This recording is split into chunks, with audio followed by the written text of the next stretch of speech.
En mi cumpleaños, mis padres le entregaron mi regalo a mi hermano y dijeron, no vales nada. Me quedé callado. Esa misma noche, hice mis maletas sin decir nada. Semanas después, mientras le cantaban feliz cumpleaños otra vez, sus teléfonos se iluminaron con 74 llamadas perdidas y un mensaje que jamás imaginaron. Mi nombre es Mateo, tengo 25 años, y hasta hace poco vivía en una casa donde siempre fui el segundo plato. No es que lo diga por amargura, es solo la verdad. Desde que tengo memoria, mi hermano menor, Simón, ha sido el sol alrededor del cual giran mis padres. Yo, en cambio, siempre he sido una sombra, alguien que está ahí pero que nadie ve realmente. No es algo que noté de niño, porque los niños no analizan esas cosas, pero con el tiempo, las pequeñas diferencias se volvieron imposibles de ignorar. Simón, con sus 22 años, siempre tuvo un carisma natural. Es de esos que entran a una habitación y todos lo miran. Sonríe, hace un chiste, y la gente se ríe como si fuera el mejor comediante del mundo. Yo no soy así. No es que sea tímido, pero siempre he sido más reservado, más de observar que de hablar. Mis padres siempre lo alababan por todo, sus notas en la escuela, aunque no eran mejores que las mías, sus partidos de fútbol, aunque yo también jugaba, incluso la forma en que cortaba el césped, como si yo no lo hubiera hecho 1000 veces antes. Para ellos, Simón era perfecto. Yo, en cambio, era Mateo, el que siempre está ahí. El día de mi cumpleaños número 26 empezó como cualquier otro. Me desperté temprano, me preparé un café y me senté en la sala de la casa que aún compartía con mis padres. No porque quisiera, sino porque las circunstancias me habían atrapado. Trabajaba como diseñador gráfico freelance y aunque ganaba lo suficiente para mantenerme, mis padres siempre encontraban una forma de hacerme sentir que dependía de ellos. No te vayas todavía, Mateo, necesitamos tu ayuda con las cuentas de la casa, decía mi mamá. Además, eres el mayor, tienes que ser responsable. Responsable. Esa palabra siempre caía sobre mí como una losa. Ese día, esperaba algo diferente. No sé por qué, quizás porque los cumpleaños siempre traen una especie de esperanza tonta de que las cosas serán mejores. Había mencionado semanas antes que quería un nuevo monitor para mi trabajo, algo que me ayudaría a mejorar mis diseños y a tomar más proyectos.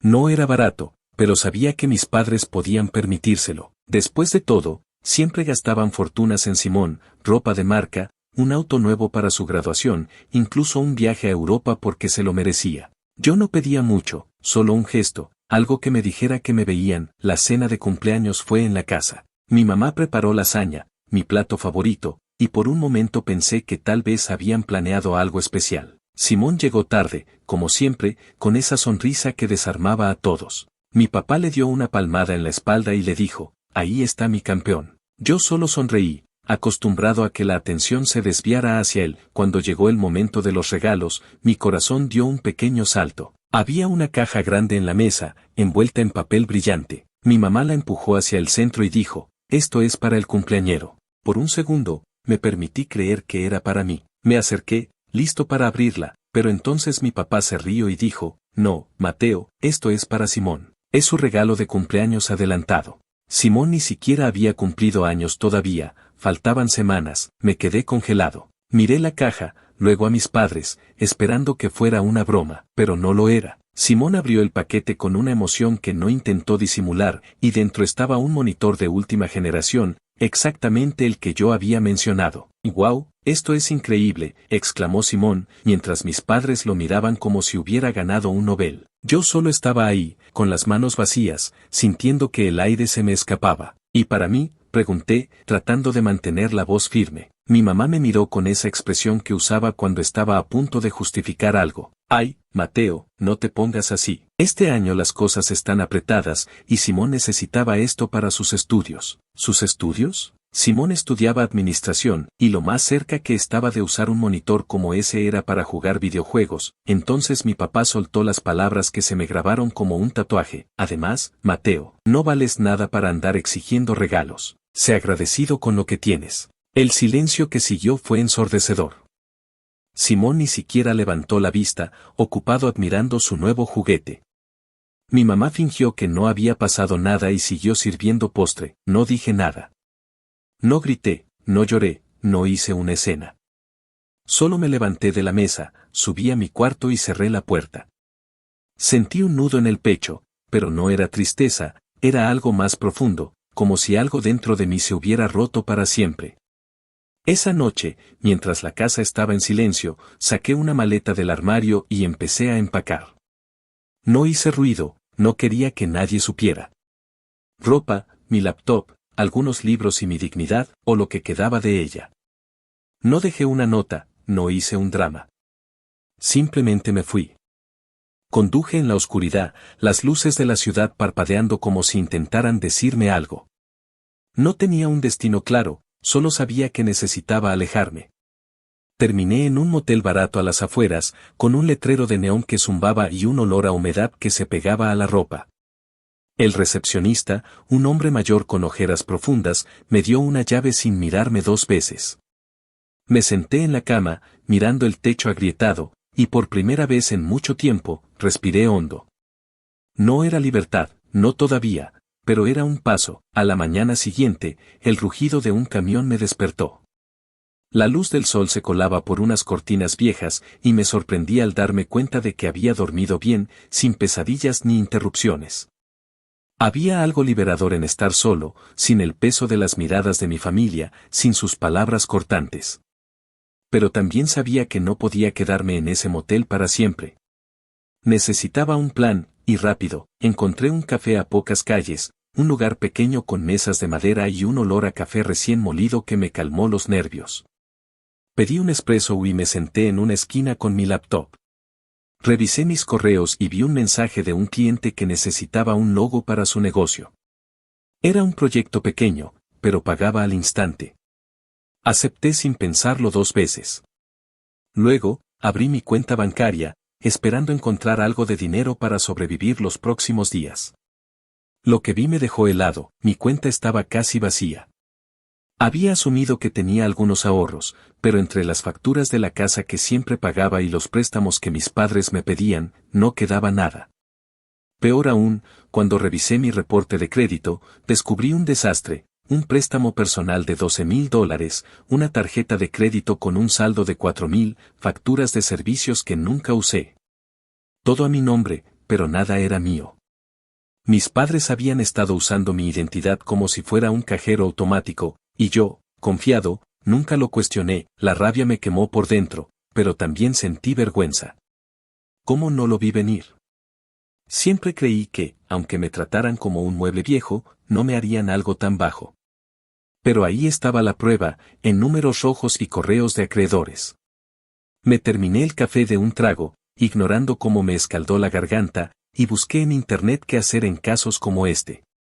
Encontré un artículo sobre abuso financiero y un enlace a una abogada llamada Clara Méndez que ofrecía consultas gratuitas para casos de fraude familiar. Le escribí un correo, tratando de sonar calmado aunque estaba destrozado. Le conté lo esencial, las deudas, las cuentas a mi nombre, la forma en que mis padres me habían usado. Clara respondió en menos de 1 hora, esto es abuso financiero, Mateo. Podemos ayudarte a recuperar el control. ¿Puedes venir a mi oficina mañana?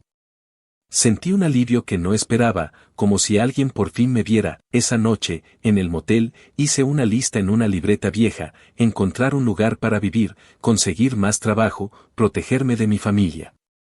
No quería hablar con ellos, no todavía. Mi teléfono vibraba con mensajes de mi mamá, que pasaba de la preocupación al drama. ¿Dónde estás? Nos estás matando con esto. Mi papá era más directo, eres un desagradecido, después de todo lo que hemos hecho por ti. Simón, como siempre, actuaba como si nada. Oye, bro, ¿qué te pasa? Vuelve. Silencié sus números y me prometí no mirar atrás. Al día siguiente, conocí a Clara en su oficina, un lugar pequeño pero ordenado en el centro de la ciudad. Era una mujer de unos 40 años, con el pelo corto y una mirada seria pero amable. Escuchó mi historia sin interrumpirme, anotando todo en un cuaderno. Cuando terminé, me dijo, Mateo, esto es más común de lo que crees, pero es grave. Vamos a congelar tus cuentas y disputar las deudas. Necesitamos pruebas de que no autorizaste esas transacciones. ¿Tienes algo que lo demuestre? Pensé en las veces que mi mamá me pedía firmar unos papeles sin explicarme, o como mi papá decía que todo era por el bien de la familia. No tenía pruebas físicas, pero Clara me aseguró que podíamos trabajar con lo que había. Me explicó cómo presentar una denuncia por robo de identidad y contactar a los bancos. Salí de su oficina con una lista de tareas y una chispa de esperanza. Encontrar un lugar para vivir fue el siguiente paso. No podía pagar nada lujoso, pero después de buscar en línea, di con un departamento pequeño en un barrio tranquilo. Era un estudio con una cama plegable, una mesa y una cocina que apenas funcionaba, pero tenía un balconcito con vista a la calle. Firmé el contrato con el poco dinero que me quedaba y me mudé esa semana. No tenía muebles, solo un colchón inflable, pero no me importó. Era mío, y eso me bastaba. El trabajo se convirtió en mi salvavidas. Tomé todos los proyectos freelance que pude, desde logos hasta folletos para negocios locales. Trabajaba hasta las 2 de la mañana, a veces más, pero no era solo por el dinero. Cada proyecto terminado me hacía sentir que valía algo, que podía construir una vida sin depender de nadie. También empecé a trabajar en una idea que tenía desde hace años, una plataforma online para conectar diseñadores gráficos con pequeñas empresas que no podían pagar agencias grandes. Pasaba las noches dibujando bocetos, investigando competidores, escribiendo un plan de negocio. No sabía si funcionaría, pero era algo que me emocionaba, algo que era solo mío. Los mensajes de mi familia seguían llegando. Mi mamá pasó al chantaje emocional. Mateo, nos estás rompiendo el corazón. ¿Cómo puedes hacernos esto? Mi papá fue más duro. Si no vuelves, olvídate de nosotros. No esperes nada. Simón mandó un mensaje despreocupado. ¿Ya se te pasó el drama? Ven, te presto mi monitor. Los bloqueé. No quería sus palabras en mi cabeza. Clara y yo avanzábamos con las deudas. Logramos congelar varias cuentas y disputar algunos cargos, pero el proceso era lento. Cada correo de un banco o llamada de un acreedor me ponía los nervios de punta, pero Clara me mantenía enfocado. Esto lleva tiempo, pero lo estás haciendo bien, me decía. Y yo seguía adelante, paso a paso. Una tarde, mientras trabajaba en el café, conocí a Sofía, la barista que siempre me sonreía al entregarme mi café. No era coqueteo, solo amabilidad, pero algo en su forma de hablar me hacía sentir humano otra vez. Un día, mientras me daba mi pedido, dijo, siempre estás con esa laptop. ¿Qué haces? Le conté sobre mi trabajo y, sin planearlo, mencioné mi idea de la plataforma. Sus ojos se iluminaron. Eso suena increíble. Mi primo tiene una tiendita y siempre dice que no puede pagar por diseño. Deberías hablar con él. Me dio su número, y aunque no era una cita, fue la primera conexión real que sentí en semanas. Sofía me presentó a su primo, Diego, un tipo joven con una panadería artesanal. Le diseñé un logo gratis a cambio de que hablara de mí con otros empresarios del barrio.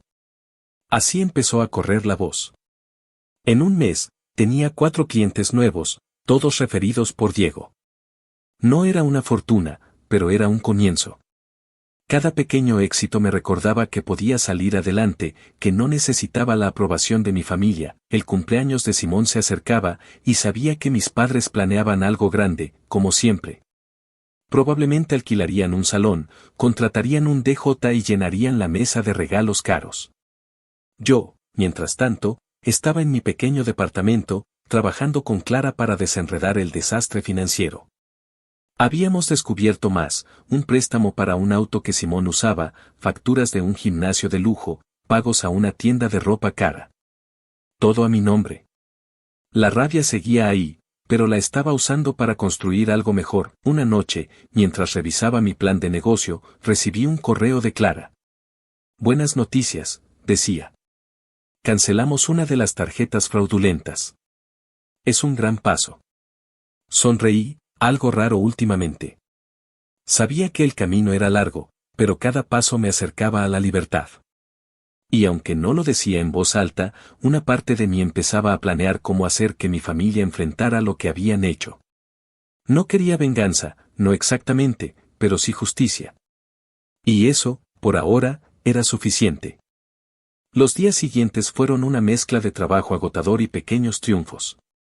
Clara y yo seguimos peleando contra las deudas, una por una. Cada vez que un banco aceptaba mi disputa o cancelaba un cargo, sentía que recuperaba un pedazo de mi vida. pero también descubríamos más.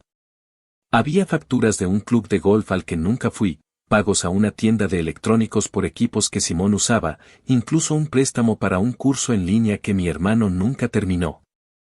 Todo a mi nombre, todo firmado por mis padres sin mi consentimiento. La rabia seguía ahí, pero la canalizaba en mi trabajo y en mi proyecto. Quería demostrar, más que nada a mí mismo, que no era el nada que mi papá había dicho. Mi plataforma online avanzaba lenta pero segura. Había decidido no darle un nombre todavía, quería que fuera perfecta antes de bautizarla. Pasaba noches enteras diseñando la interfaz, contactando a otros diseñadores freelance para que se unieran como colaboradores y buscando pequeños negocios que quisieran probarla. Diego, el primo de Sofía, fue mi primer cliente beta. Le diseñé una página web para su panadería, y cuando la vio, casi se le caen los panes de las manos. Mateo, esto es otra liga, me dijo, y me presentó a más dueños de tiendas en el barrio. Poco a poco, mi red crecía, y con ella, mi confianza. Sofía se convirtió en una especie de ancla. No éramos nada oficial, pero nuestras charlas en el café se volvieron una rutina. Ella escuchaba sin juzgar, y cuando le conté un poco sobre mi familia, no me miró con lástima, sino con una mezcla de enojo y apoyo. No sé cómo no los enfrentaste en la cara, me dijo una vez, mientras limpiaba la barra. Yo les habría tirado la lasaña encima. Me reí, imaginando la escena. No soy de hacer escándalos, respondí. Pero eso no significa que me voy a quedar callado para siempre. El cumpleaños de Simón llegó, y aunque no estaba invitado, sabía exactamente cómo sería: un salón decorado con luces. Una mesa llena de comida cara y mis padres presumiendo de su hijo perfecto. Clara y yo habíamos planeado algo para ese día. Después de semanas de trabajo, teníamos pruebas sólidas del abuso financiero, correos, extractos bancarios, incluso una grabación de mi papá admitiendo que tomó prestado mi firma para un préstamo. Clara presentó una denuncia formal ante las autoridades, y los bancos empezaron a enviar notificaciones a mis padres. No era solo una cuestión de dinero, era un delito, y ellos lo sabían. La noche del cumpleaños de Simón, mientras imaginaba a mi familia cantando feliz cumpleaños con sonrisas falsas, tomé mi teléfono y escribí un mensaje al grupo familiar: revisen sus cuentas. No dije más, no necesitaba hacerlo. Envié el mensaje y apagué el teléfono. No quería sus respuestas, no todavía. Sabía lo que venía: pánico, excusas, quizás hasta súplicas. Pero ya no me importaba lo que dijeran. Había pasado meses reconstruyendo mi vida, y ellos no tenían lugar en ella. A la mañana siguiente, encendí el teléfono y vi 74 llamadas perdidas. La mayoría eran de mi mamá, algunas de mi papá y unas pocas de Simón. También había mensajes, pero no los leí. Clara me llamó más tarde ese día. Mateo, los bancos están cerrando las cuentas fraudulentas. Tus padres recibieron notificaciones legales esta mañana. Esto se va a poner feo para ellos. Me explicó que podían enfrentar multas o incluso cargos penales si no cooperaban. No sentí alegría, pero sí una calma fría. Era justicia, no venganza. Con el tiempo, mi vida empezó a tomar forma. Conseguí un contrato grande para diseñar la imagen de una cadena de cafeterías locales, lo que me permitió comprar un sofá decente y dejar el colchón inflable. Mi plataforma online empezó a atraer más interés, y logré asociarme con un programador que conocí en un foro de freelances. Juntos, lanzamos una versión beta que ya tenía 20 diseñadores inscritos y 15 negocios interesados. No era un imperio, pero era un comienzo sólido. Un día, mientras estaba en el café con Sofía, me contó que había visto un post en redes sobre un evento local para pequeños empresarios. Deberías ir, Mateo. Tu plataforma encaja perfecto ahí. Dudé, porque no me gustaba ser el centro de atención, pero Sofía insistió. No tienes que hablar si no quieres, solo lleva tus tarjetas y muestra lo que haces. Me convenció, y me inscribí para tener un pequeño stand en el evento. El día del evento, me puse una camisa decente y llevé mi laptop con una demo de la plataforma. El lugar estaba lleno de gente, dueños de tiendas, artistas, emprendedores como yo. Me sentía fuera de lugar al principio, pero cuando empecé a hablar con los visitantes sobre mi proyecto, algo cambió. La gente escuchaba, hacía preguntas, se interesaba. Una mujer, dueña de una boutique, me pidió que diseñara su logo en el momento, y cuando le mostré un boceto, me dio su tarjeta y dijo, esto es justo lo que necesitaba. Ese día, conseguí 5 clientes nuevos y una invitación a dar una charla en un evento similar el mes siguiente, entonces, los vi. Mis padres y Simón estaban al otro lado del salón, en un stand que promocionaba el negocio de consultoría de mi papá. No me habían visto, y por un momento, pensé en irme. Pero algo dentro de mí dijo, no. Quédate. Seguí hablando con la gente, mostrando mi trabajo, sonriendo como nunca lo había hecho en su presencia. En un momento, Simón se acercó, con esa sonrisa suya que siempre desarmaba a todos. Mateo, ¿qué haces aquí?, dijo, como si fuéramos amigos que no se veían en un tiempo. Trabajo, respondí, sin mirarlo mucho. Se quedó callado, como si esperara que dijera más. Luego, mis padres se acercaron. Mi mamá tenía esa mirada de víctima que usaba siempre, y mi papá parecía incómodo. Mateo, ¿podemos hablar?, dijo ella, con voz temblorosa. No respondí de inmediato. Miré a la gente alrededor, a los clientes que me felicitaban, a las tarjetas de presentación en mi mesa. Luego los miré a ellos. No hay nada que hablar, dije, calmado. Estoy ocupado. Mi papá frunció el ceño, como si fuera a decir algo, pero una mujer se acercó a mi stand y me preguntó sobre mi plataforma. Le sonreí y empecé a explicarle, ignorando a mi familia. Se fueron sin decir más, y por primera vez, no sentí culpa ni miedo. Solo sentí que era yo quien controlaba mi vida. Esa noche, cuando volví a mi departamento, escribí un último mensaje a mi familia. No era largo ni dramático, solo claro, no necesito su aprobación ni sus disculpas. Lo que hicieron tiene consecuencias, y ahora las enfrentan. Yo sigo adelante. Lo envié y bloqueé sus números para siempre. No esperaba una respuesta, y no la quería. Meses después, mi plataforma despegó. Conseguí un inversionista pequeño que creyó en mi idea, y logré contratar a 2 personas para ayudarme con el desarrollo. El café de Sofía se convirtió en mi oficina no oficial, y aunque ella y yo seguíamos siendo solo amigos, su apoyo fue clave para no rendirme. Clara me llamó un día para decirme que las últimas deudas fraudulentas habían sido canceladas y que mis padres habían aceptado un acuerdo para pagar multas. No irían a la cárcel, pero su reputación estaba hecha pedazos. Simón, por su parte, dejó de ser el niño de oro cuando sus amigos se enteraron de lo que había pasado. No sentí lástima, solo alivio. En mi cumpleaños número 27, no hubo lasaña ni cajas brillantes. Fui al café de Sofía, que insistió en regalarme una torta pequeña con una vela. Diego y algunos de mis nuevos clientes se unieron, y terminamos riendo y hablando hasta tarde. No necesitaba regalos caros ni grandes fiestas. Tenía algo mejor, una vida que era mía, construida con mi esfuerzo, lejos de las sombras del pasado. Miré la vela antes de soplarla y pensé en el chico que un año antes se fue de casa con una maleta y un nudo en el pecho. Ese chico ya no existía. En su lugar estaba yo, Mateo, alguien que había aprendido a definirse por sus propias reglas. Soplé la vela, y cuando todos aplaudieron, sonreí. No necesitaba que me dijeran cuánto valía. Lo sabía.